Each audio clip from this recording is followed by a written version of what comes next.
حميد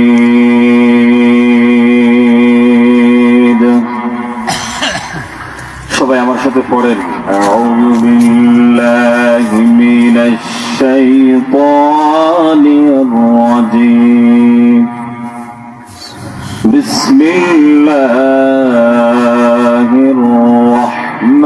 الرحمن الرحيم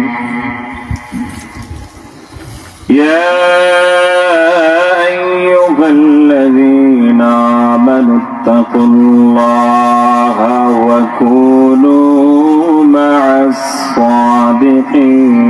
الصادقين صدق الله مولانا العظيم وصدق رسوله النبي الكريم ونحن على ذلك من الشاهدين والشاكرين والحمد لله رب العالمين وعن أبي هريرة رضي الله تعالى عنه قال قال رسول الله صلى الله عليه وسلم سبعة يظلهم الله في ظله يوم لا ظل إلا ظله الإمام العادل وشاب نشأ في عبادة ربه ورجل قلبه معلق في المساجد إلى آخر الحديث. وقال تعالى في شان حبيبه ومحبوبه إن الله وملائكته يصلون على النبي يا أيها الذين آمنوا صلوا عليه وسلموا تسليما সবাই মিলে আওয়াজ তুলে দিল থেকে দুরূদ ইব্রাহিম পড়ি আল্লাহুম্মা সাল্লি আলা মুহাম্মাদ ওয়া আলা আলি মুহাম্মাদ كما صليت على إبراهيم وعلى آل إبراهيم إنك حميد مجيد اللهم بارك على محمد وعلى آل محمد كما باركت على إبراهيم وعلى آل إبراهيم إنك حميد مجيد بلغ العلا بكماله كشف الدجى بجماله حسنت جميع خصاله صلوا عليه وآله إلهي بنا دے ہمیں دیار مدینہ الہی بنا دے ہمیں غبار مدینہ بلغ العلا সবাই পড়েন بكماله كشف الدجى بجماله حسنت جميع خصاله صلوا عليه تکبیر میں کلمہ میں نما زوم اعظم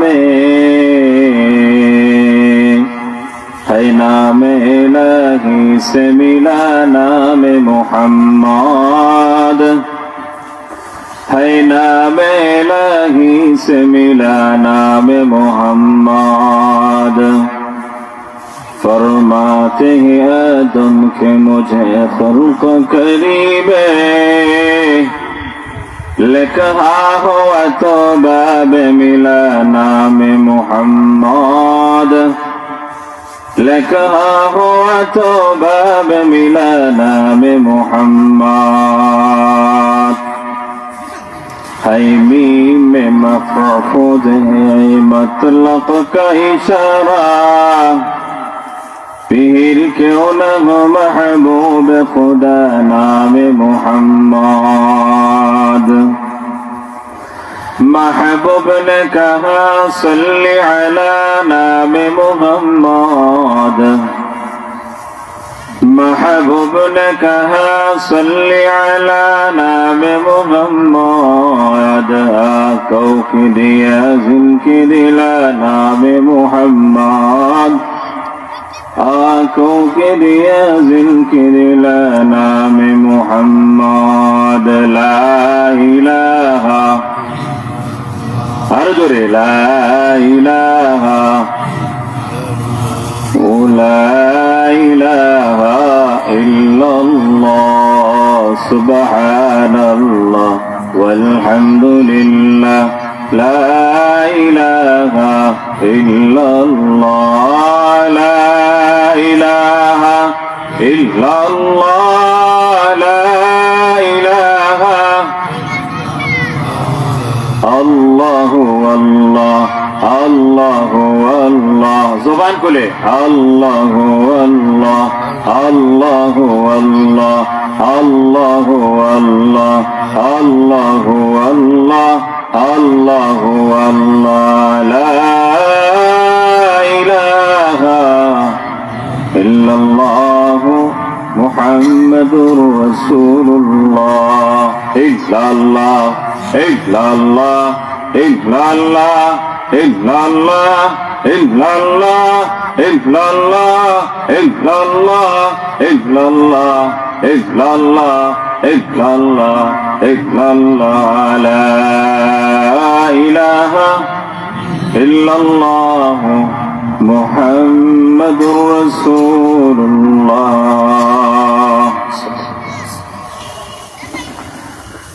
নিচছাওড়া কুমিয়া মাদানিয়া মাদ্রাসা বাৎসরিক ইসলামী মহাসম্মেলনের অধ্যক্ষার অধিবেশনের সরেফাজ সম্মানিত আলিম উলামার শিরোমণি মুফতি সাহেব, আমার সামনে বসে আছেন জাতির কর্ণধার, জাতির শ্রেষ্ঠ সন্তান উলামায়ে কেরাম, মুরব্বিয়ানে আযম, কলিজার টুকরা নওজোয়ান ভাই, বাড়ি ঘরে মাইকের আওয়াজ যতদূর পৌঁছেছে, বাসায় বাড়িতে অবস্থানরত আমার অত্যন্ত শ্রদ্ধেয় সম্মানিত মা বোনেরা, আল্লাহ জাল্লা শানুহু আম্মা নাওয়ালুহু ওয়া কাসরা সানাউহু ওয়া লা ইলাহা গায়রুহু, সে মালিকের দরবারে লাখ কোটি শুকর ও সুজুদ, যে মহান মালিক আমাদেরকে শত শত মানুষ থেকে বাছাই করে এরকম বাৎসরিক ইসলামী মহাসম্মেলনে উলামায়ে কেরামের সহবতে একত্রিত হওয়ায় আসার এবং বসার তৌফিক দিয়েছেন। এজন্য দিল থেকে শুকরিয়া আদায় করি, আলহামদুলিল্লাহ। আপনি আমি এই মাহফিলে এসে খুশি না বেজার? জোরে বলেন খুশি না বেজার? হয়তো বা কেউ খানা খাইছেন না, এবং এমনও থাকতে পারে। আমিও সিলেট থেকে এসেছি, এখনো খানা খাই নাই ইনশাআল্লাহ। বিশেষ করে আগামীকাল কি কেন মাহফিল থাকবে? গতকাল ছিল, তেমন একটা মাহফিল ইন্তজাম করতে কত মেহনত হয়। এলাকায় কি শুধু আপনারা না আরো আছেন? অনেকে। তাদের মধ্য থেকে আল্লাহ তাআলা আপনাদেরকে জোহরের নামাজের পরে দিনের বেলায় মাহফিলে একত্রিত হওয়ার তৌফিক দিয়েছেন। আপনারা খুশি না বেজার? মিশকাত শরীফের হাদিসে এসেছে, যখন বান্দারা আল্লাহ তাআলার বরত্বের কথা যে জায়গায় হয়, জিকির আজকার হয়, সেই মাহফিলে যখন বান্দারা বসিয়া বসিয়া সময় দেয়, আল্লাহ তাআলা ফেরেশতাদেরকে বলেন, বলো তো নিজ চাওড়া কমিয়া মহিলা মাদ্রাসার সামনে যে মাহফিল, সেখানে মাঠের মধ্যে খোলা মাঠে উপরে সামিয়ানা আছে, খাবারও নাই, আরামের বিছানাও নাই, এখানে তারা কেনে বসা আছে। ফেরেশতারা বলে, ইয়া আল্লাহ, তারা তো আপনার ভয়ে এখানে বসে আছে, জাহান্নামের ভয়ে, জান্নাতের আশায়, মাগফিরাতের আশায়। আল্লাহ তাআলা বলেন, তারা কি আমাকে দেখছে? সুবহানাল্লাহ বলেন না। আল্লাহ বলেন, তারা তো আমার দেখে নাই, না দেখে আমার উপর ঈমান আনছে। তারা কি জাহান্নাম দেখছে? দেখে নাই। তারা কি জান্নাত দেখছে? দেখে নাই। বলে জান্নাত না দেখিয়া জান্নাতে যাওয়ার আশা করে, জাহান্নাম না দেখিয়া জাহান্নামের ভয় করে। তোমরা সাক্ষী থাকো, আমি তাদের জিন্দেগির সব গুনাহ মাফ করে দিলাম। আপনাদের সুবহানাল্লাহর আওয়াজে বোঝা যায় আপনাদের ক্লান্তি আসছে। সুবহানাল্লাহ জোরে বলেন। একবার সুবহানাল্লাহ বললে জান্নাতে একটা গাছ আল্লাহ তাআলা লাগায়া দেন। সুবহানাল্লাহ। সেখানে বসতে পেরে, আসতে পেরে খুশি না বেজার? প্রিয় হাজিরিন, আমাদের সময় জীবন থেকে চলে যেতেছে। আজকের সকাল আর কখনো পাবো না, ঠিক না বেঠিক? আল্লামা লক্ষ্মীপুরী হুজুর দামাত বারাকাতুল আলিয়া, সিলেটের শ্রেষ্ঠ ওলি শাইখুল হাদিস, কি চেহারা! এমনি ভিতরে নূর, বাইরে নূর। সুবহানাল্লাহ। আগামী বছর পাবো কিনা কে জানে। আমি খুবই আনন্দিত হয়েছি, হুজুরের সাথে আমার সাক্ষাৎ হয়েছে। হুজুরের সাথে সাক্ষাতের জন্য বিশেষ করে আল্লামা বায়ানপুরী রহমাতুল্লাহি আলাইহি নাওয়ারাল্লাহু মারকাদাহু, হুজুরের কবর জিয়ারত করার জন্য আমার শ্বশুর শাইখুল হাদিস আহমদ আব্দুল্লাহ চৌধুরী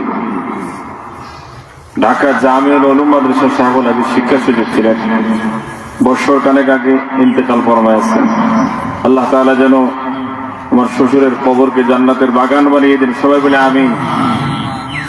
আমাকে 3 বছর আগে বলছিলেন, আমার মন চায় যে খানাই গেটে যাই, গিয়ে আল্লামা বায়ানপুরী রহমতুল্লাহের কবরখানে একটু জিয়ারত করতাম। তা আমি বছর খানেক আগে, ইন্তেকালের আগে নিয়ে আসছিলাম। উনি প্রচন্ড অসুস্থ ছিলেন, আমার শ্বশুর খুব অসুস্থ ছিলেন, কিন্তু আসার পরে এত আনন্দিত হয়েছিলেন। বাসা যাওয়ার পরে একটু আরাম হয়েছিল, বলেন আমার দিনের মধ্যে একটা অন্যরকম অনুভূতি এবং প্রশান্তি পেয়েছি। আলহামদুলিল্লাহ। কি জিনিস যে আপনাদের এখানে আছে, এগুলো বলে বুঝাইতে পারবো না আমি। আপনাদের উলামায়ে কেরামরা সিলেট চালাইতেছে, ওকে আলহামদুলিল্লাহ। এই এলাকা হচ্ছে একটা রুহানিয়াতের এলাকা, এখানের মধ্যে আমরা অনেক কিছু অনুভব করি। আল্লাহ তাআলা আপনাদের জানমালে বারাকা দান করে। সবাই বলে আমিন। আমি আপনাদের সামনে পবিত্র কোরআনুল কারীমের ছোট্ট একখান আয়াত তেলাওয়াত করেছি। সহিহ বুখারী এবং মুসলিমের হাদিস, এই হাদিসের আংশিক তেলাওয়াত করেছি। ওগুলোকে সামনে রেখে হেদায়েতের উদ্দেশ্যে বলতে থাকা। আল্লাহ যেন আমার বলা, আপনাদের শোনা উভয়কে কবুল করে বলে আমিন। আমি যেন ইখলাসের সাথে বলতে পারি। আল্লাহ তাআলা কোরআন হাদিস থেকে বলার তৌফিক দেন। সবাই বলে আমিন। আল্লাহ রাব্বুল আলামিন আমাদেরকে, আপনাকে সৃষ্টি করেছেন এমনি না, কোনো কারণ আছে? কোন জিনিসকে আমরা এমনি করি?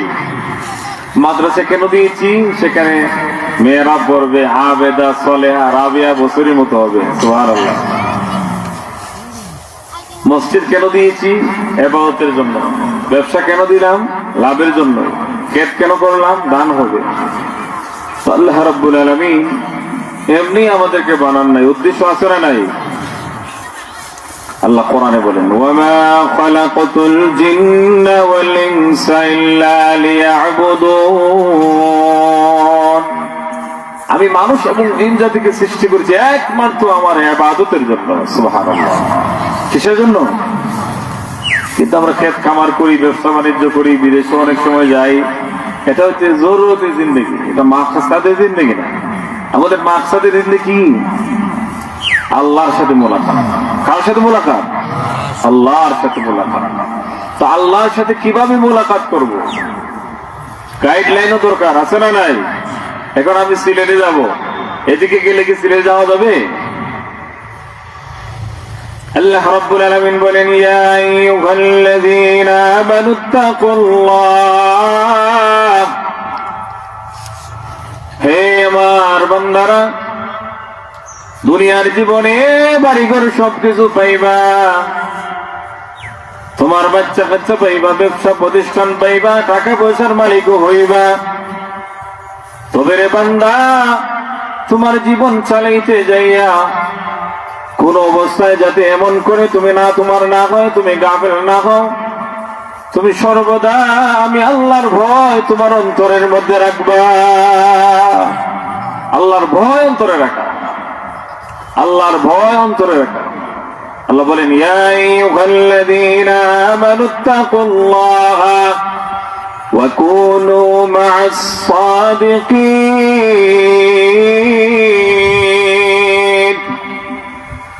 বান্দারে, তোমরা আমি আল্লাহকে ভয় করো আর সত্যবাদীদের সাথে হয়ে যাও। সালেহীন যারা, নেককার যারা, তাদের সাথী হয়ে যাও, তাদের কথা শোনো, তাদের সোহবতে বসো। কেন বলছেন? কবি বলেন, সোহবতে সালেহ তোরা সালেহ কুনাদ, সোহবতে সালেহ তোরা সালেহ কুনাদ। এক জমানা সোহবতে বাউলিয়া, এক জমানা সোহবতে বাউলিয়া, বেহতরান সদ সলতাত বেরিয়া। কবি বলেন, দেখো না, তুমি যদি খামারের দোকানে যাও, খামারের ছাই তোমার শরীরে লাগবে। তুমি যদি বাজারের মধ্যে যাও, মাছের গ্রাম তোমার নাকের মধ্যে অবশ্যই লাগবে। আবার তুমি যদি আতরের দোকানে যাও, আতরের গ্রাম তোমার নাকের মধ্যে লাগবে। তোমার সাথে যদি ফাসেক ফুজ্জার হয়, তুমিও ফাসেক হইয়া যাইবা। কিন্তু তুমি যদি আল্লামা ইদ্রিস লক্ষ্মীপুরী দামাত বারাকাতুল আলিয়ার সোহবতে যাও, চেহারা যেমন সুন্দর, ভিতরের মধ্যে আরো বেশি সুন্দর। তুমি সেখান থেকে আলো পাইবা। বলে কি আলো? বলে এমন আলো যে আলোর মাধ্যমে দুনিয়ায় চলা তোমার জন্য সহজ হবে, আর আখিরাতে যাওয়া তোমার জন্য একেবারেই আসান হয়ে যাবে। সুবহানাল্লাহ বলে। এজন্য ভালো মানুষের সাথে থাকা, ভালো মানুষের সাথী হওয়া। আল্লামা শেখ সাদি রহমতুল্লাহ আলাইহি নাম শুনছেন না আপনারা? ফার্সি কবি ছিলেন, বিশ্ব ফার্সি কবি। 30টা বছর আল্লাহর ওলি দুনিয়ার এক জায়গা থেকে আরেক জায়গায় যান, এরপরে নিজের সাধনা করেন, কবিতা লিখতে আরম্ভ করলেন। অনেক কবিতা লিখছেন। শেখ সাদির কবিতাগুলো পড়লে দিলের মধ্যে আসর হয়। অনেক কবি আছে যারা আল্লাহরে মানে না, নাস্তিক, নাউজুবিল্লাহ বলেন। আর কোন কোন কবির কবিতা পড়লে ঈমান জাগ্রত হইয়া যায়। আল্লামা শেখ সাদি রহমতুল্লাহ আলাইহি গোসলখানার মধ্যে গেলেন, বলে খুশবু ইদর হাম্মামে রোজে রশিদ আল দস্ত মাহবুবে বদস্তম বদু গুফতম কে মিশকে বেরি কে আজবো দিলাওয়াজ তো মস্তম বগফতামন গলে না চিজ বোদাম ولكن مدت باغل نشستم جمالے ہم নিশি দরমান সরকার अगर नामन हम खाकिन के हस्तम। আল্লামা শেখ সাদি বলেন, আমি গোসলখানায় গেলাম, সেখানে গিয়ে একটা মাটির চাক্কা আমার হাতের মধ্যে নিলাম। মাটিকে বললাম, মাটি রে, তুমি মাটি না মেশকে আম্বর। সুবহানাল্লাহ বলেন।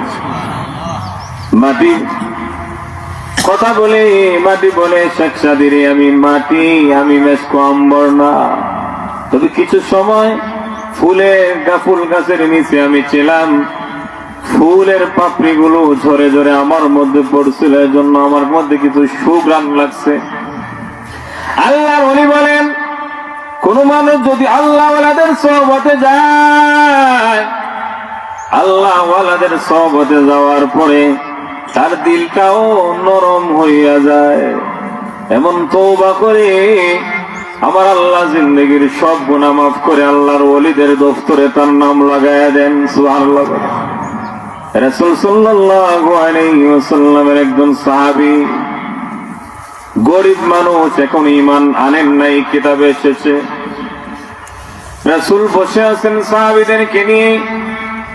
এমত অবস্থায় উনি ছাগল রাখাল, একজন একেবারেই গরিব সাহাবী, জীর্ণ শীর্ণ কাপড়। রাখালের কি ভালো কাপড় হয়নি? রাখাল যারা আছেন, আমার ভাষা বুঝেননি আপনারা? আচ্ছা, রাখালের কি ভালো কাপড় হয়নি না দুর্বল কাপড়? দুর্বল কাপড়, ফরাসিরা কাপড়। উনি আসলেন, দূর থেকে দেখতেছেন মুহাম্মদ সাল্লাল্লাহু আলাইহি ওয়াসাল্লামের অনুসারীরা, অনেক অনুসারীরা একদিকে, রাসূলের কাছে যান, হাত মেলান। উনি ধীরে ধীরে আল্লাহর রাসূলের কাছেও যাইতেছে। দূর থেকে দেখলো গরিব মানুষ গেল, রাসূল হাত বাড়ায়া দেন। ধনী মানুষ গেল, তারে কাছে নেন। লোকটা এবার রাসূল সাল্লাল্লাহু আলাইহি ওয়াসাল্লামের কাছে গেল, গিয়ে বলতেছেন, ও মুহাম্মদ ইবনে আব্দুল্লাহ, আমি দূর থেকে দেখলাম আমাদের সর্দার যারা আছেন, সর্দার বড় বড় ধনী মানুষদেরকে নিয়ে বৈঠক করে, গরিব মানুষ তার কাছেও যাইতে পারে না। এমন কিনা? অনেক নেতা আছে না, সাধারণ কর্মীরা দাঁড়ও যেতে পারে না, আসেনি নাই? আর কিছু কিছু মন্ত্রী যারা হয়তো এরা তো দাঁড়ও যাইতে পারবে না। আপনি সামনে পুলিশ, বামে পুলিশ, বোঝা যায় যে এটাই সবচেয়ে সন্ত্রাস, ঠিক না বেটি? এত পুলিশ কেন? সামনে পুলিশ, পিছনে পুলিশ, জানেন এতটা। হযরতে ওমর অর্ধেক পৃথিবী শাসন করেছেন এই আঙ্গুলের ইশারার মাধ্যমে। রাত্রেবেলা ঘুমাইতেন না, প্রজার খবর নেওয়ার জন্য ছদ্মবেশে একা একা ঘুরতেন। ওমর বলতেন, আমার রাজত্বকালে যদি একজন মানুষ আনা খায় মারা যায়, আল্লাহর কাছে জবাব দিতে হবে। শুধু তাই নয়, যদি একটা কুকুরও না খাইয়া মারা যায়, কিয়ামতের ময়দানে আমার আল্লাহর কাছে আমাকে জবাব দিতে হবে। সুবহানাল্লাহ বলেন। ওমর বলতেন, আমি তো কারো রিলিফ মাইরা খাই নাই, কার টাকা মাইরা খাই নাই, সুতরাং আমার কোনো ভয় নাই। যারা দেশের সম্পদ মাইরা খায় না, তাদের কোনো ভয় আছে নাকি? কি বলেন আপনারা? তাদের কোনো আগন্তুক রাখাল বলতেছেন, মুহাম্মদ ইবনে আব্দুল্লাহ, আমি অবাক হয়ে গেলাম, আপনার সাথীরা অনেক গরিব আছেন, তারাও যদি যায় হাত মেলান, তাদের সাথে সুন্দর কথা বলেন। আমি যদি আপনার হাত ধরে ঈমান আনি গো, আপনি কি আমার সাথে বুকটা মিলাইবেননি? সুবহানাল্লাহ বলেন।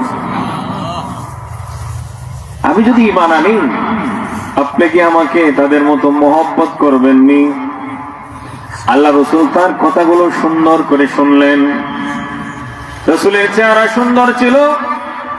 হাদিসের কিতাবের মধ্যে আছে, আল্লাহ রাসূলের কাছে যদি কেউ কথা বলতো, রাসূল পরিপূর্ণ চেহারা ফিরে ওনার সাথে মনোযোগী দিয়ে কথা বলতেন। সুবহানাল্লাহ। আমাদের মধ্যে অনেক আছে না এরকম, গেছেন একটু ভাব টাপ দেখাইয়া ওইদিকে তাকাইবে আর বলো কি বলবা। তো রাসূল সাল্লাল্লাহু আলাইহি ওয়াসাল্লাম তিরমিজি, শামাইলে তিরমিজির মধ্যে আছে, রাসূল সাল্লাল্লাহু আলাইহি ওয়াসাল্লাম কথা বলতেন কিভাবে? একেবারে বুঝাই তো যে আপনি চিনেন না আপনাকে, কিন্তু আপনি একেবারেই রাসূলের কাছের। সুবহানাল্লাহ বিহামদি। এটা রাসূলের আখলাক ছিল। মানুষ অভিভূত হয়ে যেত, মানুষ রাসূলের জন্য পাগল পাড়া হয়ে যেত, এত আপন করে নেন। রাসূল সাল্লাল্লাহু আলাইহি ওয়াসাল্লাম চেহারা থেকে, হাত থেকে, শরীর থেকে মেশকে আম্বরে গান করতে। সুবহানাল্লাহ বিহামদি। বলেন, ইয়া রাসূলুল্লাহ, তাহলে আর দেরি করবো না, আপনার হাতটা বাড়ায় দেন, আমি আপনার হাত ধরে ঈমান আনবো। কলিমা পড়লেন, আশহাদু আল্লা ইলাহা ইল্লাল্লাহু ওয়া আশহাদু আন্না মুহাম্মাদান আবদুহু ওয়া রাসূলুহু। লা ইলাহা, সবাই পড়েন, ইল্লাল্লাহু মুহাম্মাদুর রাসূলুল্লাহ। মুসলমান হয়ে গেলেন। হাদিসের মধ্যে হাদিস, ইন্নাল ইসলাম ইয়াহদিমু মা কানা ক্বাবলাহু, কোন মানুষ যদি ইসলাম গ্রহণ করে, ইসলাম গ্রহণ করার বিগত গুনাহ করে থাকো, ইসলাম গ্রহণের সাথে সাথে তার জিন্দেগির সব গুনাহ আল্লাহ মাফ করে দেন। একবারে মাসুম হয়ে গেলেন। যার ছাগল রাখাল করতেন, ওনার কাছে ছাগলগুলো গোছায়া দিলেন। এবার আল্লাহ রাসূলের কাছে আসছেন, নবী, আমার তো বেশি নামাজও নাই, লা সালাতান ওয়ালা যাকাত, আমি যাকাতও দিতে পারি নাই, ওয়ালা সাওমা, আমি রোজাও রাখি নাই। এখন যদি আমি মারা যাই, বলেন তো আমার কোন ইবাদত সামনে বড় আছে কিনা? রাসূল বলেন, আমার নতুন সাহাবীরে, সামনে যুদ্ধের ময়দান, যুদ্ধ আরম্ভ হবে, ওরা হলে দ্বীনের মুজাহিদ, আমরা কিছুক্ষণ পরে বেঈমানদের সাথে জিহাদ করব। সুতরাং তুমি যদি ইচ্ছে করো আমাদের সাথে যুদ্ধের ময়দানে অংশগ্রহণ করতে পারো। যুদ্ধের ময়দানে চলে গেলেন। যুদ্ধ আরম্ভ হইল। যুদ্ধের শেষে লাশগুলো যদি যখন একত্রিত করা হলো, দেখা গেল একটা লাশ কি চেনা যায় না। অনেকে তো ওনার কি ভালো করে চিনেন নাই, ফারাসিরা কাপড়। আল্লাহ রাসূল সাল্লাল্লাহু আলাইহি ওয়াসাল্লাম নিজে গেলেন, যাওয়ার বলে দেখলেন সে তো আর কেউ নয়, আমার নতুন সাহাবী একটা রাকান ছিল। আল্লাহ রাসূলকে ভালোবেসে ঈমান এনেছে, বেঈমান কাফেরদের সাথে যুদ্ধ করে শহীদ হয়ে গেছে। আল্লাহ রাসূল বলেন, তোমরা সাহাবীরা, তোমরা সাক্ষী থাকো, সে আমার সাথে জান্নাতে চলে যাবে।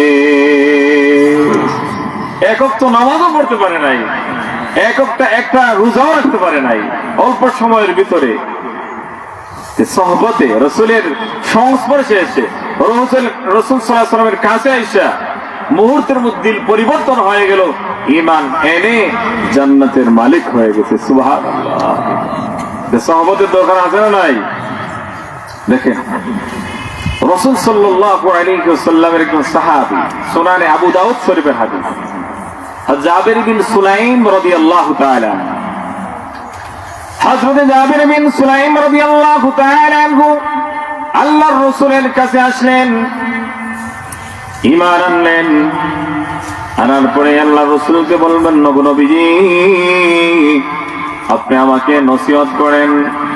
অনেক মানুষ এই জায়গার মধ্যে বসা আছে, রাসূল মাঝে মধ্যে এভাবে নসিহত করতেন। নসিহতের দরকার আছে না নাই? জোরে বলেন, আছে না নাই? দিল পরিবর্তন হয়ে যায়। বুজুর্গদের সহবতের চেহারায়, দুই চার কথায় দিল কি হয়ে যায়? পরিবর্তন হয়ে যায়, রুহানিয়ত চলে আসে। আল্লাহু আকবার বলেন। হযরত জাবির বিন সুলাইম, সবাই বলেন রাদিয়াল্লাহু তাআলা। গুরুত্বপূর্ণ পাঁচটা নসিহত, এগুলো আপনাদের সামনে আমি তুলে ধরবো। নামটা আগে বলেন, সাহাবীর নাম জানাও সবের কাজ। সুবহানাল্লাহ বলেন। হযরত জাবির বিন সুলাইম রাদিয়াল্লাহু তাআলা আনহু, জাবির বিন সুলাইম রাদিয়াল্লাহু তাআলা আনহু বর্ণনা করেন, রাসূল সাল্লাল্লাহু আলাইহি ওয়াসাল্লাম পাঁচটা নসিহত করেছিলেন। কয়টা? জোরে বলেন, কয়টি? পাঁচটি নসিহত। তাও চলে আসছে তো জিকির পড়ি, লা ইলাহা, আরো জোরে, লা ইলাহা ইল্লাল্লাহ, লা ইলাহা, বহু দূরে মদিনা। মদিনা যাওয়ার নিয়ত আছে না আপনাদের? মনে টানেনি? সরকার দু আলম রাসূল সাল্লাল্লাহু আলাইহি ওয়াসাল্লাম বলেন, মান যারা কবরি ওয়াজাবাত লাহু শাফাআতি, যারা আমি রাসূলের কবর জিয়ারত করবে তার জন্য সুপারিশ করা আমি রাসূলের উপর ওয়াজিব। সুবহানাল্লাহ। বহু দূরে মদিনা, কেমনে যাব জানি না, দয়ার আল্লাহ দয়া করো নসিব করো মদিনা লা ইলাহা লা ইলাহা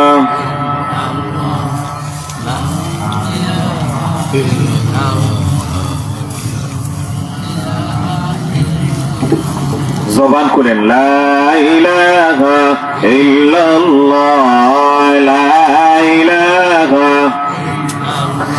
লা ইলাহা ইল্লাল্লাহ মুহাম্মাদুর রাসূলুল্লাহ সাল্লাল্লাহু আলাইহি ওয়াসাল্লাম। জাবির বিন সুলাইম রাদিয়াল্লাহু তাআলা আনহু বলেন, আমার প্যারা নবী বিশ্ব নবী সরকারে দু আলম নবী মুহাম্মদুর রাসূলুল্লাহ সাল্লাল্লাহু আলাইহি ওয়াসাল্লাম সর্বপ্রথম যে নসিহত করেছিলেন 5টা নসিহত। কয়টা নসিহত? 1 নম্বর বলেন, নবী সুলাইম তুমি জীবনে কখনো কাউকে গালি দিও না। আল্লাহু আকবার। জীবনে কাউকে গালি দিও না। হযরত সিদ্দিক আকবর আবু বকর সিদ্দিক সবাই বলেন রাদিয়াল্লাহু তাআলা। আবু বকর সিদ্দিক রাদিয়াল্লাহু তাআলা একজন গোলাম ছিল। কোন এক কারণে বিরক্ত হয়ে গোলামকে লানত দিয়েছিলেন। আমরা সময় অভিশাপ দেন না নি? অভিশাপ অনেক সময় আসে না, মহিলারা একটু বেশি দেয়, ঠিক না বেটি? লানত কিন্তু মহিলারা বেশি দেয় পুরুষের তুলনায়। রাসূল বলেন লাআনিনা ওয়াস-সিদ্দিকিনা কাল্লা ওয়া রাব্বুল কাবা। আরে আবু বকর সিদ্দিক তুমি মানুষদেরকে লানত দিবা আর সিদ্দিক থাকবা, এটা হতে পারে না। তোমার জিন্দেগিতে কখনো কাউকে লানত দিও না। আবু বকর সিদ্দিকের পরবর্তী জীবনে কখনো কাউকে লানত দেননি। আল্লাহ রাসূল বলেন, জাবির বিন সুলাইম প্রথম নম্বর নসিহত হলো তুমি জীবনে কাউকে গালি দিও না। আমরা তো খাজেও কারণে গালি দেই কিনা? খেতের মধ্যে খাজে গেছেন, মন মতো হয়েছে না, খামলারে গালি আছে না নাই? বড় আইছেন, রান্না ঠিক মতো হয়েছে না, আপনারা দেন না। এটা তো বরকতওয়ালা এলাকা, খানাইঘাট। এটা তো আলিমুল আমার জায়গা, গাটি খানাইঘাটের মাটি। আমরা হবিগঞ্জেরা বলি যে আলিমুল আমার গাটি খানাইঘাটের মাটি। আপনারা তো ভালো মানুষ, কোনো কোনো এলাকা ভাই গালি দেয় না, দেয় না। আল্লাহ রাসূল বলেন কাউকে গালি দিবা না। সিবাকুল মুসলিমে ফুসুকুন ওয়া কিতালুহু কুফরুন। গালি দেওয়া ফুসুকি, গালির মাধ্যমে আল্লাহ নারাজ হয়। সুবহানাল্লাহ বলেন। আল্লাহ নারাজ হয়, গালির মাধ্যমে ভালোবাসা হয় না, ফেরেশতারা কাছে থাকে না। সুতরাং জীবনে কখনো গালি দিব না। রাসূলুল্লাহ হাদিসে বলেন, মা বাইনা লাহইয়াইহি ওয়া মা বাইনা রিজলাইহি আযমান লাহুল জান্নাহ। আমার উম্মতেরা রে, তোমরা যদি দুইটা জিনিসের জিম্মাদারি নাও। কয় জিনিসের? আরো জোরে বলেন, কয় জিনিসের? 2 জিনিসের যদি জিম্মাদারি নাও, আমি রাসূল ওই বান্দা বান্দিকে জান্নাতে নেওয়ার জন্য জিম্মাদার হয়ে গেলাম। 1 নম্বর হলো তোমার জবান, মা বাইনা লিহইয়াইহি, 2 সোয়ালের মধ্যখানে যে জিহ্বাটা আছে, জিহ্বাটা যদি তোমার জীবনে হেফাজত করে রাখতে পারো। মিথ্যা আসবে, বলে মিথ্যা বলা যাবে না। গালি দেওয়া যাবে না। রাগের মধ্যে গালি দেয় কিনা? তালাক নিজের স্ত্রী তো দেয়, নিজের শাশুড়িও দেওয়া যায়। নাউযুবিল্লাহ বলেন, এমন রাগ উঠছে। প্রায় হাদিসের মধ্যে রাসূল সাল্লাল্লাহু আলাইহি ওয়াসাল্লাম নসিহতের হাদিসে রাসূল বলছেন, রাগ করো না। রাগ অত্যন্ত ভয়াবহ। রাগের কারণে মানুষের জীবন ধ্বংস হয়ে যায়, আমল বরবাদ হয়ে যায়। আল্লাহ তাআলা আমাদেরকে রাগ কন্ট্রোল করার তৌফিক দেন। সবাই বলে আমিন। রাসূল সাল্লাল্লাহু আলাইহি ওয়াসাল্লাম বলেন, জাবির বিন সুলাইম তোমার জীবনে তুমি কাউকে গালি দিও না। কিতাবের মধ্যে লেখা আছে, যত জীবন জাবির বিন সুলাইম বেঁচে ছিলেন জীবনে কাউকে গালি দেন নাই। আল্লাহু আকবার। সুতরাং আমরাও যে আমাদের জবান দ্বারা কাউকে গালি দিব না। রাসূল বলেন, দুই জিনিসের জিম্মাদার যদি হও, আমি রাসূল তোমাকে জান্নাতে নেওয়ার জামিনদার হয়ে গেলাম। একটা হলো তোমার জবান, দুই নম্বর হইল দুই উরুর মধ্যখান লজ্জাস্থানকে যদি হেফাজত করতে পারো, আর তোমার জবানকে যদি, দেখেন কারোর কাছে লাগতে গেলে তো আগে জবানটা চলে, ঠিক না? গালি দিলেন না, একজনে গালি দেয়, ঠিক না বেটি? মিথ্যা বের করে। এই জন্য জবানের দাম আল্লাহর কাছে অনেক বেশি। সুবহানাল্লাহ বিহামদি, সুবহানাল্লাহ। এই জন্য বুবা মানুষের গুনাহ কম হয়। বুবা যারা, তাদের কি গুনাহ কম হয়। এই জন্য রাসূল সাল্লাল্লাহু আলাইহি ওয়াসাল্লাম বলছেন, মান সামাতা নাজা, যারা চুপ থাকে তারা নিরাপদ। যে কম কথা বলে সে নিরাপদ, সে ভালো। দুই নম্বর নসিহত আল্লাহর রাসূল সাল্লাল্লাহু আলাইহি ওয়াসাল্লাম বলেন, ওরে জাবির বিন সুলাইম, ওয়ালা তাহকিরান্না মিনাল মারুফি শাইআ, সবের কাজ যদি ছোট হয় এইগুলো তুমি তুচ্ছ করে দেখো না। নেকির কাজ যদি ছোট হয় তারপর ওইগুলোরে হালকা করে না দেখা, হালকা করে। জাবির বিন সুলাইম রাদিয়াল্লাহু তাআলা আনহু এমন ভাবে নিজের জীবনের মধ্যে এই কথাগুলো রেখাচ্ছেন। কিতাবের মধ্যে লেখা হয়, রাসূল সাল্লাল্লাহু আলাইহি ওয়াসাল্লামের জামানায় একজন মানুষ, হাদিসের মধ্যে আছে, রাস্তা দিয়ে চলতেছে, খুব পানির পিয়াসা লাগছে, খুব পিয়াসা। বলেন তো, পানি যদি খুব বেশি পিয়াসা লাগে, তৃষ্ণার্ত হয়, তখন পানি খাওয়ার জন্য জানটা চলে যায় না? এরকম হয় না? হয় কি হয় না? উনি কূপের কাছে গেলেন, গিয়ে পানি পান করলেন। কিছু দূর যাওয়ার পরে দেখেন একটা কুকুর ওইভাবে পানি খাওয়ার জন্য কাতরাইতেছে। উনি মনে মনে ভাবলেন, কিছুক্ষণ আগে তো আমারও পানি পিয়াসা লাগছিল, পানি জানে চাইছিল, আমি পান খাওয়ার পরে, পানি পান করার পরে আমার দিলটা শান্ত হয়ে গেছে। না জানি কুকুরটারও কেমন কষ্ট হইতেছে পানির জন্য। উনি পানি কিভাবে উঠাইবেন? উনি ওনার পায়ের মৌজা দ্বারা কূপ থেকে পানি উঠাইয়া কুকুরে পানি পান করাইলেন। সুবহানাল্লাহ। আল্লাহর রাসূল বলেন, ওই যে একটা লোক রাস্তার মধ্যে একটা কুকুরকে পানি পান করাইছিল, এই জন্য আল্লাহ খুশি হয়ে তার জিন্দেগির সব গুনাহ মাফ করে দিছে। ওয়ালা তাহকিরান্না মিনাল মা'রুফি শাইআ, সবের কাজ ছোট হলো এটা তুচ্ছ না বাবা, এটা একটা মিসওয়াক। এটা আমরা অত্যন্ত ছোট মনে করি না। রাসূল সাল্লাল্লাহু আলাইহি ওয়াসাল্লাম বলেন, আস-সাওয়াকু মাতহারাতুল ইলফা মারদাতুল লির-রাব্ব, এই ছোট মিসওয়াকের মাধ্যমে আল্লাহর সন্তুষ্টি অর্জন হয় বান্দার। সুবহানাল্লাহ। মুখের মধ্যে সুগন্ধি আসে। 70টার উপরে ফায়দা মিসওয়াকের মাধ্যমে। এমনি সবচেয়ে বড় ফায়দা হলো মৃত্যুর সময় কালেমা নসিব হবে। সুবহানাল্লাহ বিহামদিহি। তাহলে আপনাদের এলাকার ডাইলের অভাব নাই। বাইট গাছ আছে, পিষ্টি গাছ আছে। পিষ্টি বুঝেননি আপনারা? আমাদের হবিগঞ্জে একটা আছে, পিষ্টিটা দ্বারা হয়, নিম গাছটাও মিসওয়াক হয়। বাইট গাছ এগুলো বুঝেনি? বাইট গাছ কি জানে? আমি জানি না খানে গাছ। বাইট গাছ দ্বারাও, ডাল দ্বারাও মিসওয়াক হয় কি হয় না? তাহলে মিসওয়াক ইনশাআল্লাহ করবো, ইনশাআল্লাহ করবো। আর এক মিসওয়াকের মাধ্যমে যদি আমি 1 রাকাত নামাজ 27 রাকাতের সওয়াব। সুবহানাল্লাহ। ছোট্ট একটা আমল। রাসূল বলেন, ছোট্ট আমলকে তুমি তুচ্ছ করে দেখো না। সুবহানাল্লাহ। আমাদের যত মুহাদ্দিসিন ছিলেন, যত কিতাবগুলো লিখেছেন, বুজুর্গ কিতাবের মধ্যে এসেছে আল্লাহর ওলি কলম দ্বারা লিখতে বলছেন হাদিস। এখন তো আমরা ছোট ছোট নিট মুহূর্তের মধ্যে আমরা লিখতে পারি, কিন্তু আগে তো এরকম ছিল না। দোয়াদার বাঁশের কলম ছিল, ঠিক না বেটি? আমার জীবনে আমি দেখি নাই, তো আপনারা বয়স্ক যারা আছেন আপনারা দেখছেন, দোয়ার থেকে কলম দিয়ে লাগাই লাগাই খালি এরপরে দেয়া লেখছে, এরকম ছিল কিনা দেখছেন আপনারা? কে কে হাত ওঠান তো। নারায়ে তাকবীর, নারায়ে তাকবীর। আপনাদের আওয়াজ আমি কম পাইতেছি। আমার মসজিদের মধ্যে তো 1500 থেকে 2000 মুসল্লি হয়। এই জন্য একটু কথা হতো বলে আমার একটু কথা বলতে সুবিধা হয় আর কি। দেখেন কত কষ্ট হইতো না? এখন যদি আমরা লিখি, হাদিস লিখি বা ইবারত গুলো লিখি, ব্যাখ্যা লিখি, তো আমাদের কলম তো আর খালি লাগাইতে হয় না, ঠিক না বেঠিক? আগে শেষ হইলে পরে আবার খালি লাগাইতে হইতো। আল্লাহর ওলি হাদিস লিখতে বসেছেন, হঠাৎ করে কলম থেকে, দোয়াত থেকে যখন কলমের আগার মধ্যে খালি লাগছে, দেখেন রে কলমের আগার মধ্যে একটা মাছি বসেছে।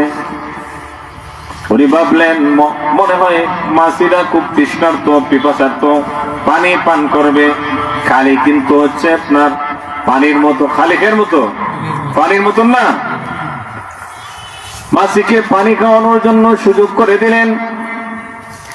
কিছুদিন পরে আল্লাহর ওলি মুহাদ্দিস দুনিয়া ছাড়িয়া চলে গেলেন। ওনার একজন সহচর বন্ধু স্বপ্নে ওনার সাথে মোলাকাত হয়ে গেল। আমাদের দিলটা তো ভালো না, ভালো ভালো মানুষদেরকে স্বপ্ন যুগে দেখি না।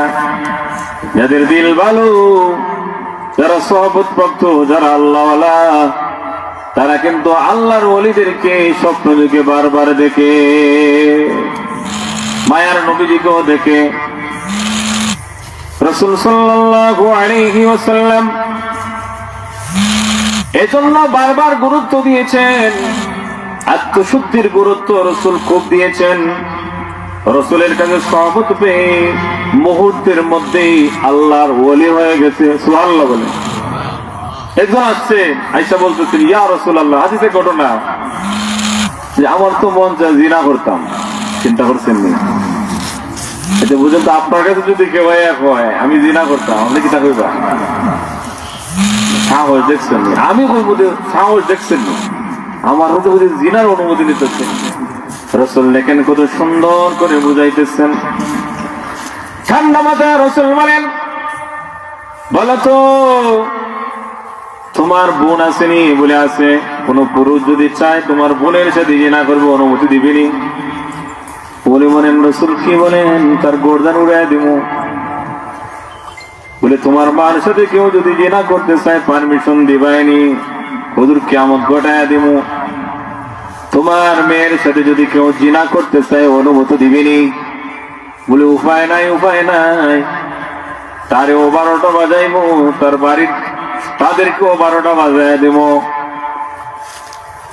বলে তোমার মার সাথে অনুমতি দিবে না, তোমার মেয়ের সাথেও দিবে না, তোমার স্ত্রীর সাথে দিবেনি, ওই উপায় নাই। আল্লাহ রাসূল বলেন, রে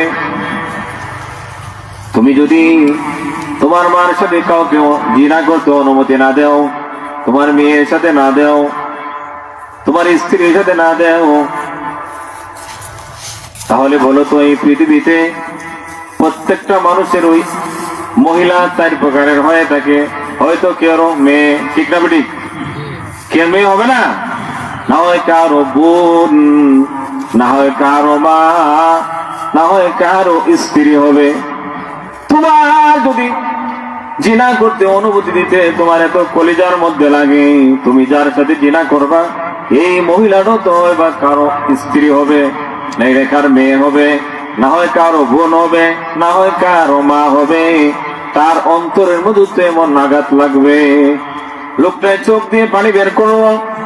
এবার বলতেছেন, নবী আমাকে তওবা করান, জীবনে তো আমাকে এমন করে কেউ বুঝায় নাই, আর জিন্দগি ভর কখনো জিনা করবো না, তওবা করলাম। একেবারে সোনার মানুষ, আল্লাহর ওলি হয়ে গেছে। সুবহানাল্লাহ। এজন্য সহবতের প্রয়োজন আছে না নাই? এখন একজন আছে আল্লাহর ওলি, পীর বুজুর্গ মানে না, আছে না নাই? নামাজের ভোরও দোয়া নাই, লম্বা দাড়ি রাখে, টুপি লাগায় না। টুপি কি এটা তুচ্ছ বাবা জানে? ওয়ালা তাহতিরান্না মিনাল মা'রুফি শাইআ, টুপিটাও শিয়ারে ইসলাম, সেটাকে তুচ্ছ বাবা যাবে।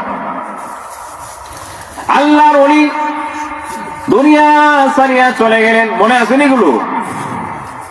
স্বপ্নে যদি ওনার সহচর সহপাঠী বন্ধু দেখলেন জান্নাতের মধ্যে আল্লাহর ওলি মুহাদ্দিস সাহেব ঘোরাফেরা করতেছেন। সুবহানাল্লাহ। ডাক দিয়ে বললেন, বন্ধু আমার, জিন্দগি ভর তো তুমি অনেক নেকির কাজ করেছো, তবে কোন নেকিটা আল্লাহর কাছে বেশি পছন্দের হয়েছে? আল্লাহর ওলি মুহাদ্দিস ডাক দিয়ে বলেন, বন্ধুরে, জিন্দেগি ভর ছাত্রদেরকে পড়াইলাম, কিতাব লিখলাম, যত কিছুই করলাম, আল্লাহর কাছে কিন্তু ওই জিনিসটা বেশি পছন্দ হয়েছে। একদিন কিতাব লিখতে যাইয়া আমার কলমের কালি যখন লইলাম, একটা মাছি উইরা পড়ছিল, পানি খাওয়ার জন্য কলমের কালি খাওয়ার আমি সুযোগ করে দিয়েছিলাম। আল্লাহ রাব্বুল আলামিন খুশি হয়ে ওই ছোট্ট একটা আমলকে খুশি হয়ে আমি আমার জিন্দেগির সব গুনাহকে আল্লাহ মাফ করে দিয়েছেন, আর আমার ঠিকানাটা আজকে জান্নাত দিয়ে দিয়েছেন। সুবহানাল্লাহ। ওয়ালা তাহতারান্না মিনাল মা'রুফ শাইআ। রাসূল বলেন, জাবির বিন সুলাইম, 2 নম্বর নসিহত হলো নেকির কাজ ছোট হলেও এটাকে তুচ্ছ করে দেখো না। 3 নম্বর নসিহত আল্লাহ রাসূল করেন, জাবির বিন সুলাইম, তোমার প্রতি 3 নম্বর আমার নসিহত হলো, তুমি সব সময় মানুষের সাথে হাস্যোজ্জ্বল ভাবে কথা বলবে। সুবহানাল্লাহ বলেন। তাবাসসামা রাসূলুল্লাহ সাল্লাল্লাহু আলাইহি ওয়াসাল্লাম, রাসূল সাল্লাল্লাহু আলাইহি ওয়াসাল্লাম সব সময় হাস্যোজ্জ্বল থাকতেন, মুস্কি হাসি দিতেন। এজন্য আমার পীর ও মুর্শিদ বরনাট হুজুর বরনবী রশিদুর রহমান ফারুক সাহেব বরনবী রহমত দাওয়াত বরাকাতুল আলী সব সময় হাসি খুশি থাকেন। হুজুর এদিকে আসেন কিনা? হুজুর সব সময় হাসি খুশি থাকে। আজকে লক্ষ্মীপুর হুজুরও হাসি দিলেন, আলহামদুলিল্লাহ বলেন। এটা সুন্নাত। মানে আমি এত বেজার হয়ে থাকবো কেন? আমার চেয়ার আমার কি গেছে, কি আছে আর কি যাবে, ঠিক না বেটি? বেজার হবেন না, সব সময় হাস্যোজ্জ্বল হবে কথা বলবেন। আপনার কাছে কোনো কিছু চাইতেছে, আপনি খুশি মনে তাকে দিবেন। রাসূল বলেন, কোন বেমারিকে যদি কোনো মানুষ দেখতে যায়, যত সময় বেমারির খবর নিবে, রহমতের ফেরেশতা তার জন্য মাগফিরাতের দোয়া করে। আপনার সহপাঠী অসুস্থ হয়ে গেছেন, একসাথে নামাজ পড়তেছেন, অন্য তো নামাজ আসছে না, লোকটা কি হইল খবর নেওয়া যদি যান, ভাই সবর করেন, আল্লাহ আপনাকে শিফা দিবে। এই যে কথাগুলো বললেন হাস্যোজ্জ্বল ভাবে, তার মনটাও শান্তি পাবে কিনা? জোরে বলেন, শান্তি পাবে কিনা?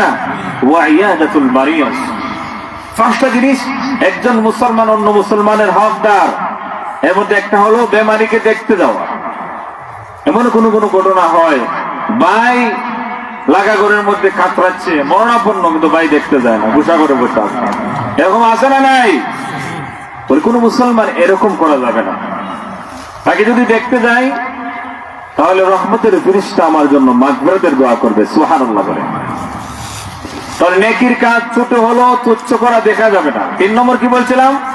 আল্লাহ রাসূল বলেন, তুমি সব সময় হাস্যোজ্জ্বল ভাবে কথা বলবে। 4 নম্বর নসিহত করছেন, হাদিসে এসেছে, সুনানে আবু দাউদের হাদিস। রাসূল বলেন, জাবির বিন সুলাইম, তুমি যখন লঙ্গি পিনবা বা পায়জামা পরিধান করবা, তোমার এগুলো যাতে ঘন্টার উপরে থাকে। সুবহানাল্লাহ বলেন। জিনিসগুলো ছোট কিন্তু কত গুরুত্বপূর্ণ কথা। বুখারীর হাদিসে এসেছে, রাসূল বলেন, মাসফালা মিনাল কাবাইনি মিনাল ইজারি ফিন্নার। এই সমস্ত মানুষ, অনেক নেতারা তাদের প্যান্ট কিন্তু টাকনু করে যায় কি যায় না। আল্লাহর রাসূল বলেন, নেতার তাকে আমাদের ময়দানে হিসাব হবে রে। আল্লাহর রাসূল বিশ্ব নবী সরকারি দু আলম নবী মুহাম্মদুর রাসূলুল্লাহ সাল্লাল্লাহু আলাইহি ওয়াসাল্লাম বলেছেন, তোমরা যখন লুঙ্গি পরবা, তোমরা যখন পায়জামা পরবা, তোমরা যখন প্যান্ট পরবা, যে যা কিছু পরি না কেন, আমাদের কাপড় যাতে ঘন্টার নিচে না যায়। ঘন্টার নিচে যে পুরুষের যে কাপড়টা যাবে, সেটা জাহান্নামে যাবে। নাউযুবিল্লাহ বলেন। এরকম আছে না নাই? আপনাদের এলাকায় নাই, এটা তো আলিমুল আমার কাছে। কিন্তু আমি বিভিন্ন জায়গায় দেখি মানুষে ঘন্টার নিচে লুঙ্গি পরে, হারাম। আল্লাহ রাসূল বলেন, জাবির বিন সুলাইম, 4 নম্বর তোমার প্রতি আমার নসিহত হইল, তোমার কাপড় পরিধান করার সময় ঘন্টার নিচে না যায়। 5 নম্বর হলো, ওরে জাবির বিন সুলাইম, তুমি ইসলাম গ্রহণ করেছো আর আমাকে বলতেছো তোমাকে নসিহত করার জন্য। সর্বশেষ নসিহত হলো তোমার প্রতি, তোমার অনেক সময় তোমাকে মানুষ গালি দিবে, তোমাকে গালি দিবে, তোমার সাথে খারাপ আচরণ করবে, কখনো তোমার খারাপ জিনিসগুলো তুলে ধরবে, কিন্তু গালির জবাবে তুমি কখনো তাকে গালি দিও না। যদি তুমি এই 5টা জিনিস মানতে পারো তাহলে ফাকাদ ফাজা, তুমি সফল হয়ে যাবে। এই যে 5টা জিনিস বললাম, এগুলো আপনার আমার আমল করার দরকার আছে না নাই? জোরে বলেন, আছে না নাই?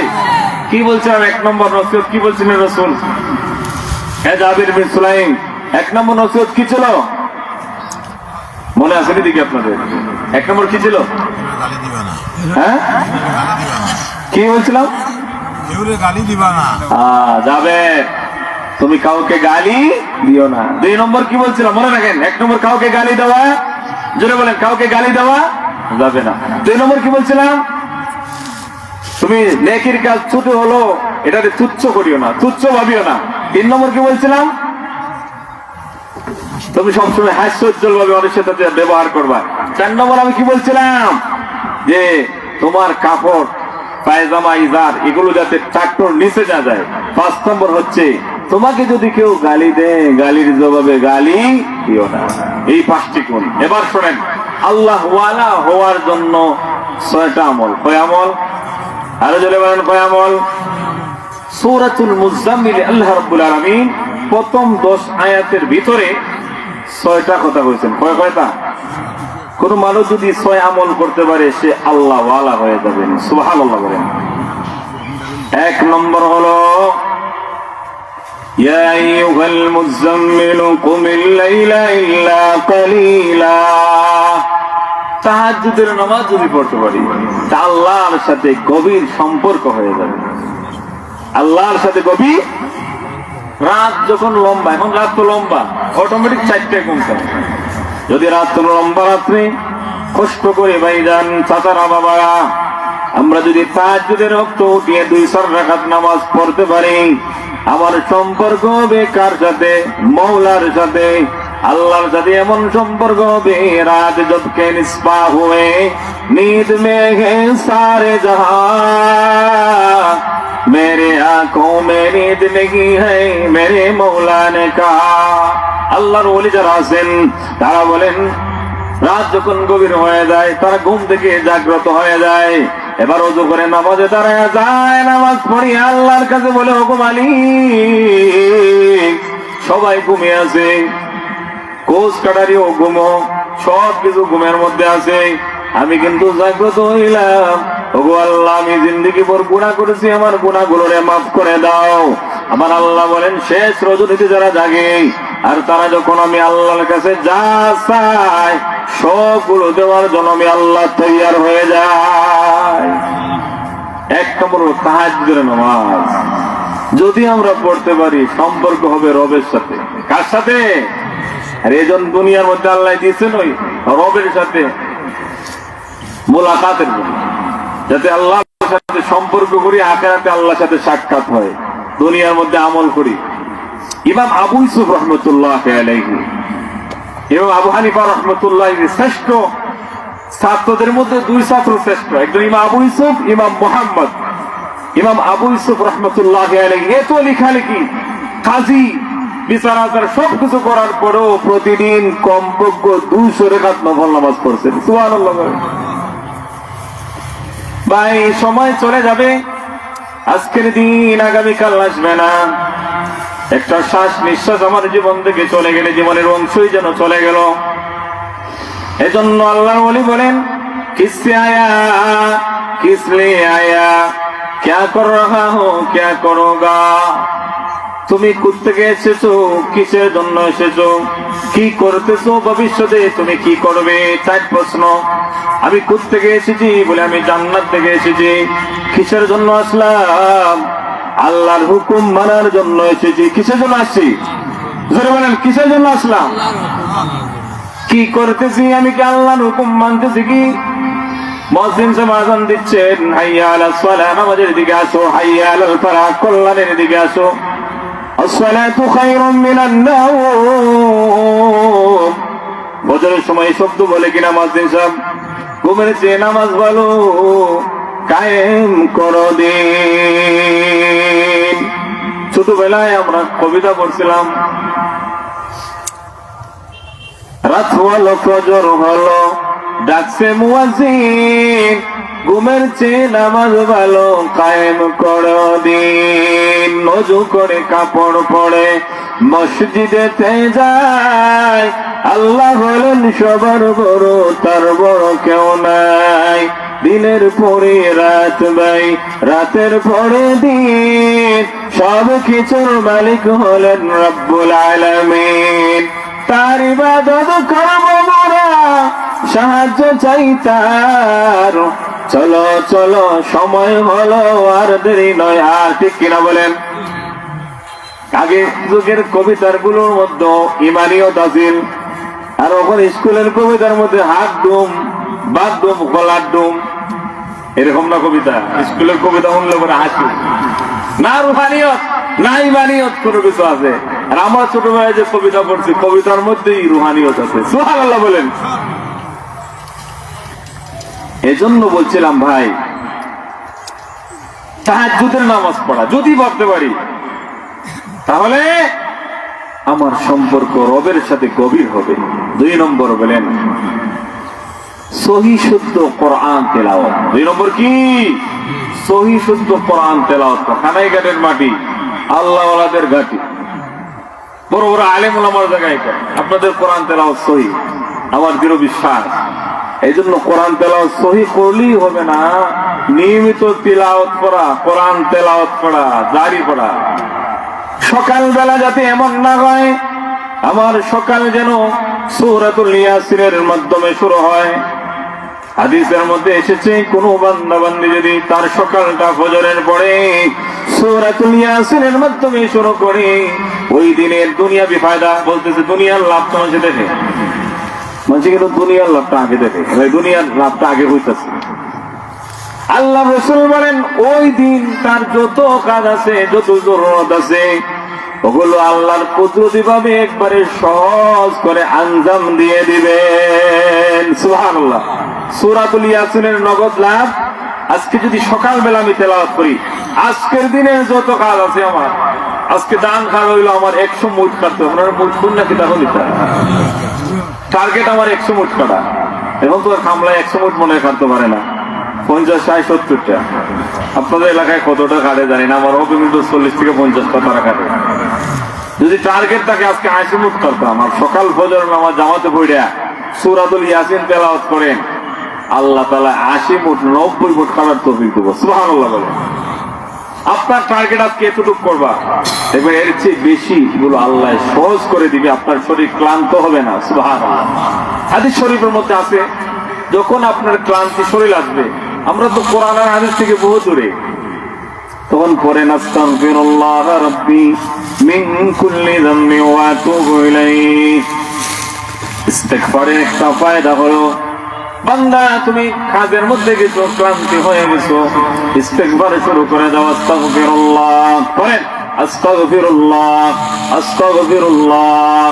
মুহূর্তের মধ্যেই শক্তি সঞ্চয় করে দিবেন আমার আল্লাহ। পরীক্ষা করে দেখেন বুজুর্গারা এত কিতাব কিভাবে লিখলেন, ক্লান্তি যখন শরীর হয়ে যেত ইস্তেগফারে আমল করছেন।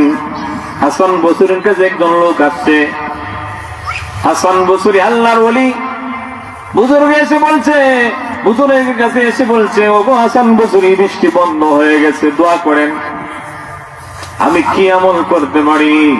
হাসান বসরি বলেন, বৃষ্টি বন্ধ হয়ে গেছেন, বেশি বেশি ইস্তেগফার করো। আরেকজন বলতেছেন, আমি তো গুনাহগার, গুনাহ মাফের জন্য আমাকে একটা আমল বলে দেন। হাসান বসরি বলেন, তুমি ইস্তেগফার করো। আরেকজন লোক আইসা বলেন, ওগো আল্লাহর ওলি হাসান, আমার সন্তান নাই, দীর্ঘদিন হয়ে গেছে বিবাহ করলাম, সন্তান পাইতেছি না, আমাকে একটা আমল বলে দেন। হাসান বসরি বলেন, তুমি ইস্তেগফার পড়ো। খাদেম বলতেছেন, বুঝলাম না। খাদেম বলতেছেন, ওগো হাসান বসরি, আমার শায়েখ, ইস্তেগফার 3 লোক 3 কাজের জন্য আসলো, তারপর আপনি ইস্তেগফারের কথা বললেন, ব্যাপারটা কি? হাসান বসরি বলেন, আমি বলবো কেন রে, আমার আল্লাহ তো সূরা নূহের মধ্যে উল্লেখ করেছেন, সুবহানাল্লাহ বলেন। فَقُلْتُ اسْتَغْفِرُوا رَبَّكُمْ إِنَّهُ كَانَ غَفَّارًا يُرْسِلِ السَّمَاءَ عَلَيْكُمْ مِدْرَارًا وَيُمْدِدْكُمْ بِأَمْوَالٍ وَبَنِينَ وَيَجْعَلْ لَكُمْ جَنَّاتٍ وَيَجْعَلْ لَكُمْ أَنْهَارًا। ইস্তেগফারের মাধ্যমে উপকার আছে না নাই? সকাল বিকাল ইস্তেগফার করা, আস্তাগফিরুল্লাহ আস্তাগফিরুল্লাহ বলেন, আস্তাগফিরুল্লাহ রাব্বি মিন কুল্লি যামবি ওয়া আতুবু ইলাইহি।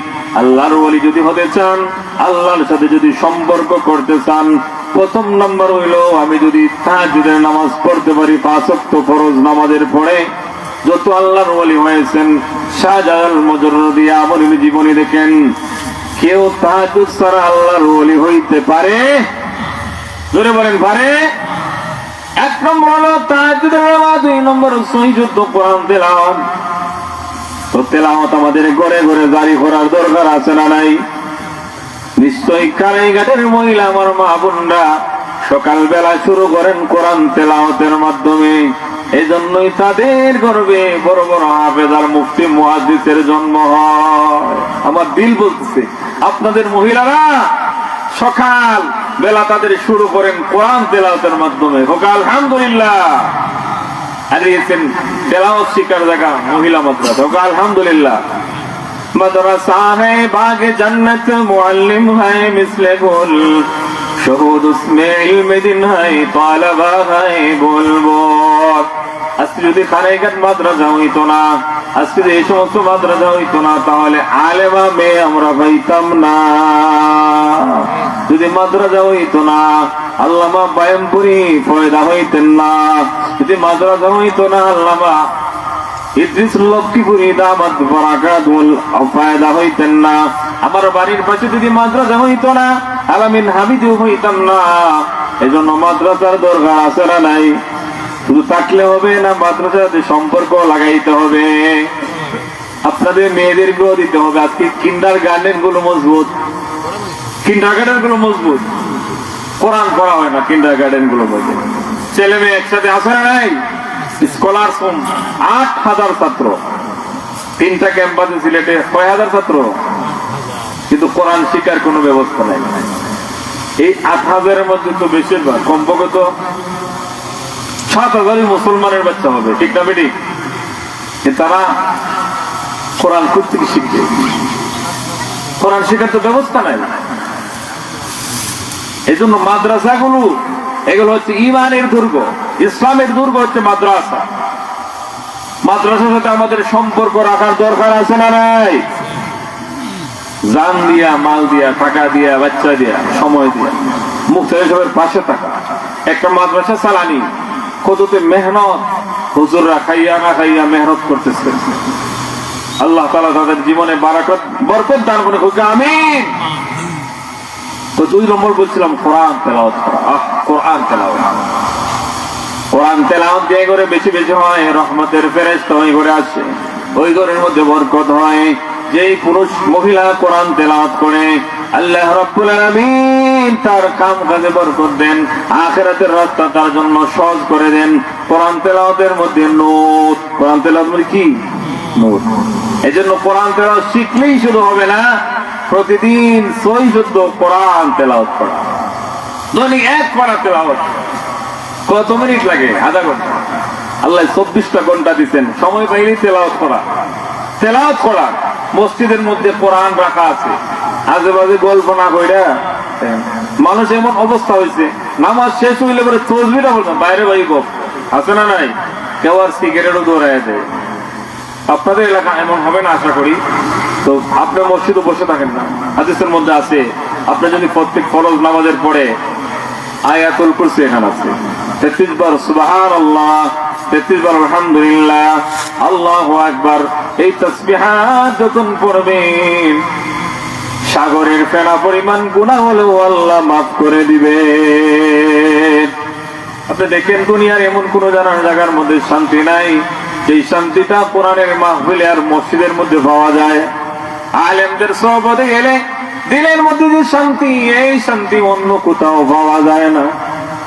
মসজিদের মধ্যে গেলে যে একটা শান্তি লাগে, আপনি ওযু করে তাসবিহ হাতে নিয়ে নিটান্না মনে এবার পড়তে থাকবেন সুবহানাল্লাহ, করেন সুবহানাল্লাহ সুবহানাল্লাহ সুবহানাল্লাহ। দিলের মধ্যে কি যে একটা শান্তি লাগে, আল্লাহু আকবার বলেন।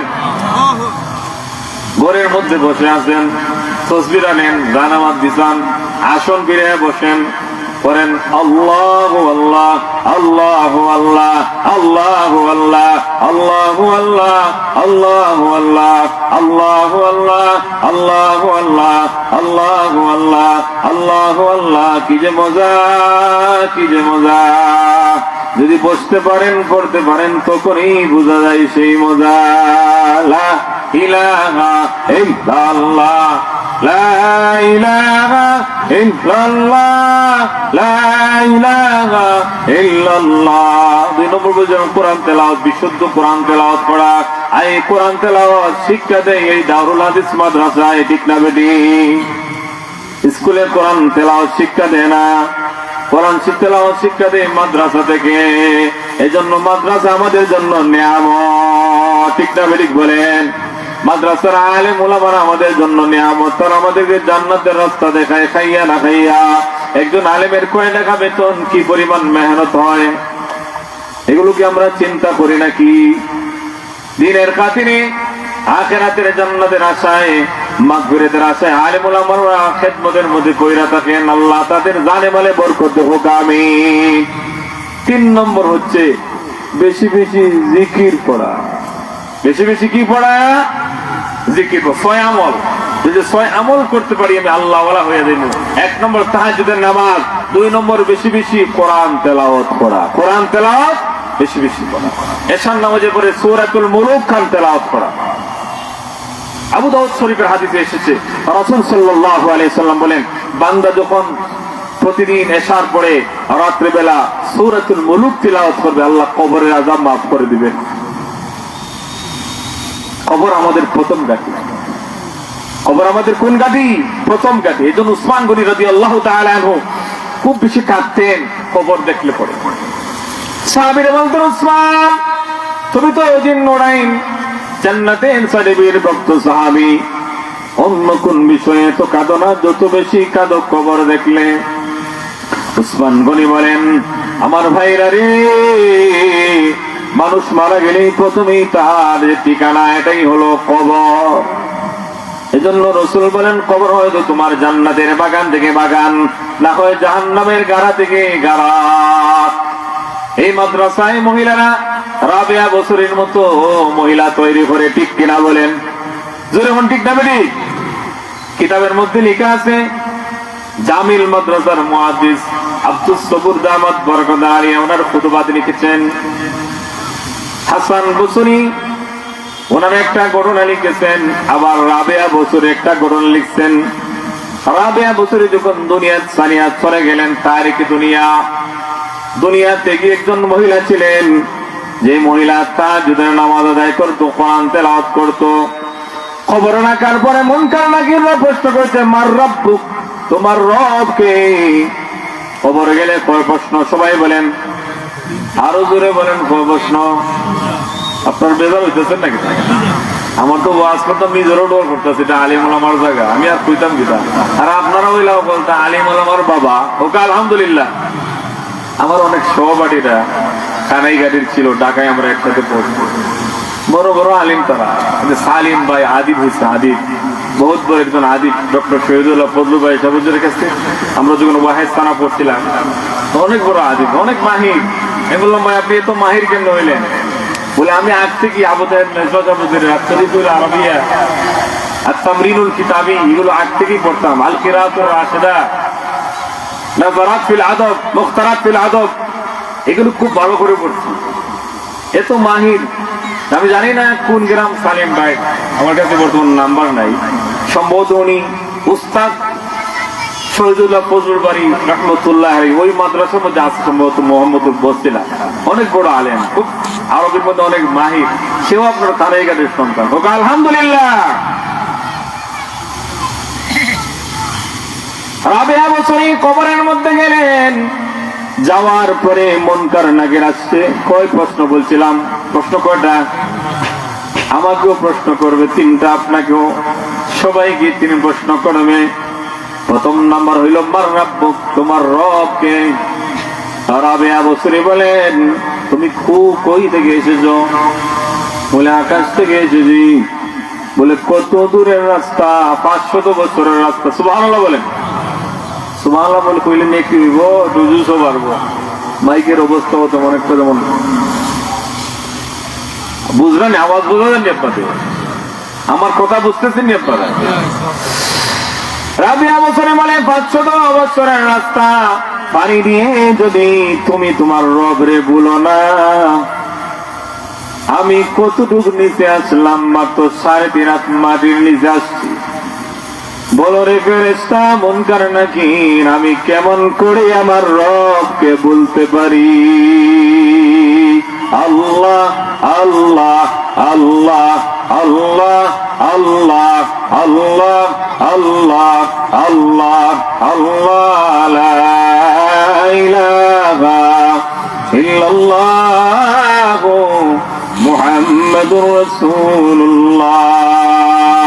রাবিয়া বছরে বলে এই প্রশ্নের উত্তর যখন উনি দিলেন, তুমি যদি 500 বছরের দূর থেকে এসে তো আমার রব আল্লাহরে বলো না, আমি কিভাবে আমার রবকে বলবো? ফেরেশতারা চলে গেছে। বলে কই আসলাম? আমার আল্লাহ বলেন, ফেরেশতারা রে, আমার রাবিয়া বছরে আর প্রশ্ন করে লাভ নাই, তোর সারা জিন্দগিটাই আমি আল্লাহর হুকুম মানার মধ্যে কাটাইছে। সুবহানাল্লাহ বলেন। এই রাবিয়া বছরে বানাইতে গেলে এরকম মহিলা মাদ্রাসার দরকার আছে না নাই? না স্কুলও পড়াইলে রাবিয়া বছরে হবে, কলেজও পড়াইলে কি রাবিয়া বছরে হবে নাকি? বেশি বলছিলাম, আল্লাহ ওয়ালা হইতে গেলে 6 আমল। 1 নম্বর হইল কি? তাহাজ্জুদের নামাজ। 2 নম্বর কোরআন তেলাওয়াত। মনে রাখেন, আগে 5টা বলছিলাম, এটা আপনাদের কাছ থেকে লইব। 3 নম্বর কি বলছিলাম? বেশি বেশি জিকির পড়া। বেশি বেশি কি পড়া? জিকির পড়া। জিকিরে ফিকিরে চলিব, জিকির জবানে আনিব। ঠিক না বেঠিক বলেন? জিকির যদি বেশি পড়ি, আস্তে আস্তে আমি জান্নাতে চলে যাব। যে জবান দ্বারা জিকির হয় ওই জবান আল্লাহর কাছে বড় দামি। যে জবানে জিকির নাই ওই জবান আল্লাহর কাছে বেদামি। 3 জিনিস, এই তিনটাই বাহিরের। তিনটাই কি? বাহিরের। শরীরের কি? বাহিরের। বাকি হইল 3 আমল ভিতরের। একটা হইল তাবাত্তুল। একটা কি? তাবাত্তুল। একটা হলো তাওয়াক্কুল, সবর। এগুলো সূরাতুল মুজাম্মিল আল্লাহ বলেছেন, ওয়াজকুর ইসমা রাব্বিকা ওয়া তাবাত্তাল ইলাইহি তাবদীলা, রাব্বুল মাশরিকি ওয়াল মাগরিবি লা ইলাহা ইল্লা হুয়া ফাত্তাখিযহু ওয়াকিলা ওয়াসবির আলা মা ইয়াকুলুনা ওয়াহজুরহুম হাজরান জামিলা। 3টা হইল ভিতরে। একটা হইল তাবাত্তুল। তাবাত্তুল হইল দিল বিল সবকিছু আল্লাহর সাথে লাগানো। ইনশাআল্লাহ লাগাইব, ইনশাআল্লাহ সবকিছু আল্লাহর পক্ষ থেকে হয়। 3 হলো তাওয়াক্কুল, ওমাইয়া তাওয়াক্কাল আলাল্লাহ, যে আল্লাহর উপর ভরসা করবে আল্লাহ তার জন্যই যথেষ্ট। 6 নম্বর হইল সবর। 6 আমল যদি করতে পারি তাহলে আমি আল্লাহওয়ালা হয়ে যাব। 1 নম্বর তাহাজ্জুদের নামাজ, 2 নম্বর কি? কোরআন তেলাওয়াত, 3 নম্বর জিকির, 4 নম্বর তাবাত্তুল, মানে দিল সব সময় আল্লাহর সাথে লাগায় রাখা, 5 নম্বর হলো তাওয়াক্কুল, আল্লাহর উপর ভরসা করব, 6 নম্বর হলো